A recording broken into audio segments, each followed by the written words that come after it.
Welcome to my channel. Subscribe to my channel. 5ನೇ ತರಗತಿಯ ಕನ್ನಡ ಪಠ್ಯಪುಸ್ತಕ ಸಿರಿಗನ್ನಡ.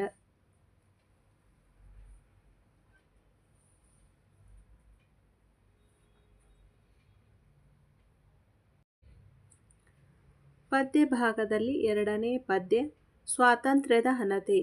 KS ನಿಸಾರ್ ಅಹಮದ್ ಅವರು ಬರೆದಿರ್ತಕ್ಕಂಥ ಸ್ವಾತಂತ್ರ್ಯದ ಹಣತೆ ಈ ಪದ್ಯದ ಪ್ರಶ್ನೋತ್ತರಗಳನ್ನು ತಿಳಿಯೋಣ.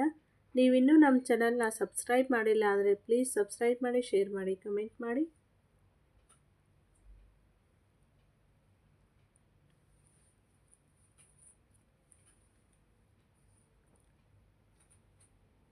ಸದಾ ಉರಿಯುತ್ತಿರುವ ಹಾಗೆ ಸ್ವಾತಂತ್ರ್ಯದ ಹಣತೆ, ದುಡಿಮೆ ತೈಲವೆರೆಯುತ್ತಿರಲು ಬಿಡುವಿಲ್ಲದ ಜನತೆ, ಎಂತು ಕುಂದಬಹುದು ಎಮ್ಮ ತಾಯ್ನಾಡಿನ ಘನತೆ, ಮುಳ್ಳಿನಿಂದ ಅರಿವೆ ಬಿಡಿಸಿದಂತೆ ಬಂತೆ ಮುಕ್ತಿ, ಹುಲಿಯ ಬಾಯ ಮೇವ ಕಸಿಯುವಂತೆ ಧೀರ ಶಕ್ತಿ, ಪಡೆಯಿತದನು ಜನತೆ ಬಾಳ ಬೆಸೆಯ ನಾಡ ಭಕ್ತಿ. ಸ್ವಾತಂತ್ರ್ಯದ ಜೊತೆಗೆ ಬಂದು ಕೂಡಲಿಲ್ಲ ಗಳಿಕೆ, ವ್ಯಕ್ತಿ ವ್ಯಕ್ತಿ ಬೆವರ ಹೀರಿ ಮರವಾಗಿದೆ ಮೊಳಕೆ, ಮೇಲೇರಿದ ಹಾಗೆ ಭದ್ರಪಾಯ ಉಂಟು ಗೃಹಕ್ಕೆ, ಸಾಗಿದಂತೆ ಸಲ್ಲುತ್ತಿರಲಿ ಸಾಧನೆಯೆಡೆಗೆ ಗಮನ, ಪ್ರಾಣವನ್ನೇ ಪಗಡೆಯಾಡಿದವರಿಗೆಮ್ಮ ನಮನ, ತಾಯ ಮುಡಿಗೆ ದಿನವೂ ಏರುತ್ತಿರಲಿ ಹೂವು ದವನ. ಕವಿಕಾರರ ಪರಿಚಯ. KS ನಿಸಾರ್ ಅಹಮದ್. ಕವಿ ಕೊಕ್ಕರೆ ಹೊಸಹಳ್ಳಿ ಶೇಖ್ ಹೈದರ್ ನಿಸಾರ್ ಅಹಮದ್ ಅವರು 5/2/1936 ಬೆಂಗಳೂರು ಗ್ರಾಮಾಂತರ ಜಿಲ್ಲೆಯ ದೇವನಹಳ್ಳಿಯಲ್ಲಿ ಜನಿಸ್ತಾರೆ. ತಂದೆ ಶೇಖ್ ಹೈದರ್, ತಾಯಿ ಹಮೀದಾ ಬೇಗಂ. ಭೂಗರ್ಭಶಾಸ್ತ್ರದಲ್ಲಿ ಪದವಿಯನ್ನು ಪಡೆದು ಬೆಂಗಳೂರು ವಿಶ್ವವಿದ್ಯಾಲಯದಲ್ಲಿ ಪ್ರಾಧ್ಯಾಪಕರಾಗಿ ಸೇವೆಯನ್ನು ಪ್ರಾರಂಭಿಸಿದರು. ಇವರು ಮನಸ್ಸು ಗಾಂಧಿ ಬಜಾರು, ನೆನೆದವರ ಮನದಲ್ಲಿ, ನಿತ್ಯೋತ್ಸವ, ಸುಮೂರ್ತ ಮೊದಲಾದ ಕೃತಿಗಳನ್ನು ರಚಿಸಿದ್ದಾರೆ. ಇವರಿಗೆ ಪಂಪ ಪ್ರಶಸ್ತಿ, ನಾಡೋಜ ಪ್ರಶಸ್ತಿ, ಕೇಂದ್ರ ಮತ್ತು ರಾಜ್ಯ ಸಾಹಿತ್ಯ ಅಕಾಡೆಮಿ ಪ್ರಶಸ್ತಿಗಳನ್ನು ಕೂಡ ನೀಡಿ ಗೌರವಿಸಲಾಗಿದೆ. ಪದಗಳ ಅರ್ಥ. ಅರಿವೆ. ಅರಿವೆ ಅಂದರೆ ಬಟ್ಟೆ, ಗಳಿಕೆ, ಸಂಪಾದನೆ, ಗೃಹ, ಮನೆ, ಘನತೆ, ಶ್ರೇಷ್ಠತೆ, ತೈಲ, ಎಣ್ಣೆ.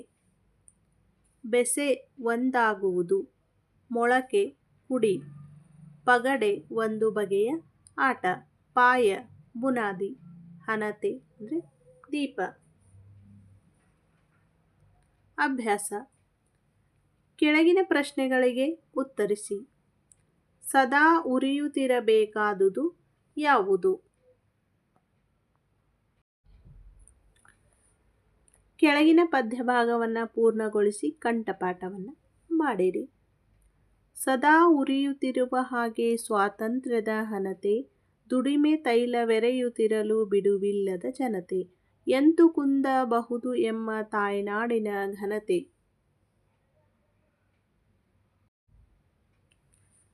ಸಾಗಿದಂತೆ ಸಲ್ಲುತ್ತಿರಲಿ ಸಾಧನೆಯೆಡೆಗೆ ಗಮನ, ಪ್ರಾಣವನ್ನೇ ಪಗಡೆಯಾಡಿದವರಿಗೆಮ್ಮ ನಮನ, ತಾಯ ಮುಡಿಗೆ ದಿನವೂ ಏರುತ್ತಿರಲಿ ಹೂವು ದವನ. ವ್ಯಾಕರಣ ಮಾಹಿತಿ. ಗುಣ ವಿಶೇಷಣದ ಬಗ್ಗೆ ತಿಳಿಸಿದ್ದಾರೆ. ನಾಮಪದದ ವಿಶೇಷ ಗುಣವನ್ನು ತಿಳಿಸುವ ಅಥವಾ ಸೂಚಿಸುವ ಪದವೇ ಗುಣ ವಿಶೇಷಣ. ಒಂದು ನಾಮಪದ ಇದೆ, ಆ ನಾಮಪದದ ಗುಣ ವಿಶೇಷಣವನ್ನು ಅಂದರೆ ಗುಣವನ್ನು ತಿಳಿಸ್ತಕ್ಕಂಥ ಪದಗಳಿಗೆ ನಾವು ಗುಣ ವಿಶೇಷಣ ಅಂತ ಕರೀತಾರೆ. ಉದಾಹರಣೆಗೆ, ರಿತೇಶನ ಬಳಿ ಕರಿಯ ಮೊಲವಿದೆ. ಇಲ್ಲಿ ಕರಿಯ ಎಂಬುದು ಮೊಲದ ಬಣ್ಣವನ್ನು ತಿಳಿಸುತ್ತದೆ. ಇದೇ ಅದರ ಗುಣ ವಿಶೇಷಣ. ಕರಿಯ ಎನ್ನುವುದು ಗುಣ ವಿಶೇಷಣ. ಕಾಂಚನ ಸುಂದರ ಹುಡುಗಿ. ದರ್ಶಿನಿ ಕೆಂಪು ಲಂಗವನ್ನು ತೊಟ್ಟಿದ್ದಾಳೆ.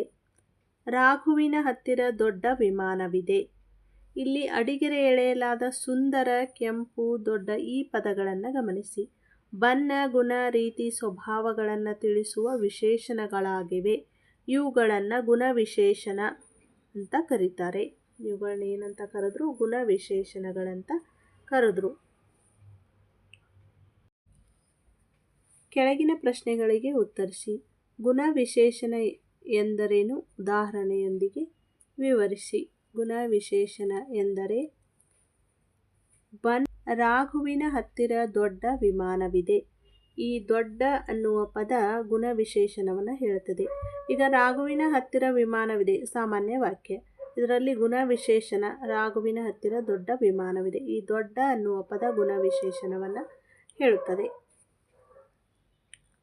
ಕೊಟ್ಟಿರುವ ವಾಕ್ಯಗಳಲ್ಲಿ ಗುಣವಿಶೇಷಣಗಳನ್ನು ಗುರುತಿಸಿ ಅಡಿಗೆರೆ ಹಾಕಿರಿ. ಲಾರಿಯು ತುಂಬ ಲಗೇಜನ್ನು ಹೊರಬಲ್ಲುದು.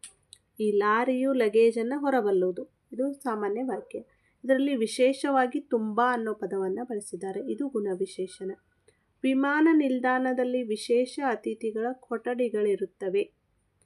ಈ ವಿಮಾನ ನಿಲ್ದಾಣದಲ್ಲಿ ಅತಿಥಿಗಳ ಕೊಠಡಿಗಳು, ಈ ವಿಶೇಷ ಅತಿಥಿಗಳು, ಇದು ವಿಶೇಷ, ಇದು ಕೂಡ ಗುಣವಿಶೇಷಣ. ವಿಮಾನ ನಿಲ್ದಾಣ ತುಂಬ ಸುಂದರವಾಗಿದೆ.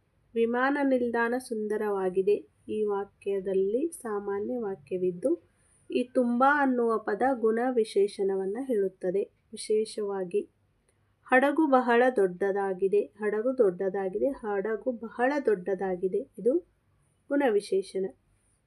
ಆಳಲಂಗ ಹಚ್ಚ ಹಸುರಾಗಿದೆ. ಈ ಪ್ರಿಯಾಳ ಲಂಗ ಹಸುರಾಗಿದೆ. ಇದರಲ್ಲಿ ಹಚ್ಚ ಹಸುರಾಗಿದೆ. ಈ ಹಚ್ಚ ಅನ್ನುವ ಪದ ಗುಣವಿಶೇಷಣ.